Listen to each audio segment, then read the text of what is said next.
मध्य प्रदेश के सतना जिले में राहुल गांधी ने कहा, मोदी और शिवराज ने हमारी सरकार चोरी की क्योंकि वो जानते हैं कि कांग्रेस सरकार अडानी के लिए काम नहीं करेगी। मोदी हर रोज नया और लाखों रुपए का कपड़ा पहनते हैं।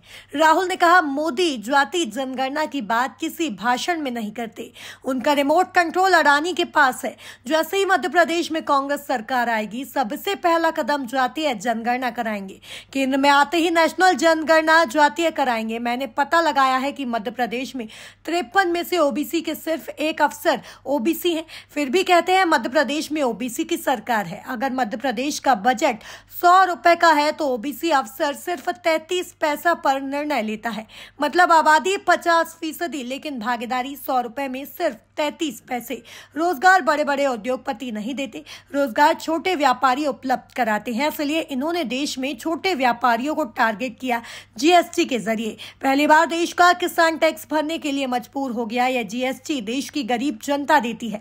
यह ओबीसी, दलित, आदिवासी तबके के लोगों से जीएसटी लेते हैं और पूरा पैसा बड़े उद्योगपतियों को पकड़ा देते हैं। छोटे व्यापारी जो स्मॉल एंड मीडियम बिजनेस चलाते हैं, जो small scale medium scale manufacturing करते हैं, जो दुकान चलाते हैं, ये लोग रोजगार दिलवाते हैं। ऐसे हिंदुस्तान में पहले लाखों छोटे छोटे यूनिट हुआ करते थे। कोई लोहे का काम करता था, कोई छोटी ऑटो कंपोनेंट्स का काम करता था, मैन्युफैक्चरिंग करता था। छोटे छोटे छोटे छोटे लाखों यूनिट्स थे। ये हमारे युवाओं को रोजगार देते थे। नरेंद्र मोदी जी आए, बीजेपी की सरकारें आई और उन्होंने इन यूनिट्स पर आक्रमण शुरू कर दिया। छोटे व्यापारियों पर, स्मॉल मीडियम बिजनेस पर आक्रमण शुरू कर दिया। कैसे किया? नोटबंदी और जीएसटी। जीएसटी भाइयों और बहनों, ये टैक्स नहीं है।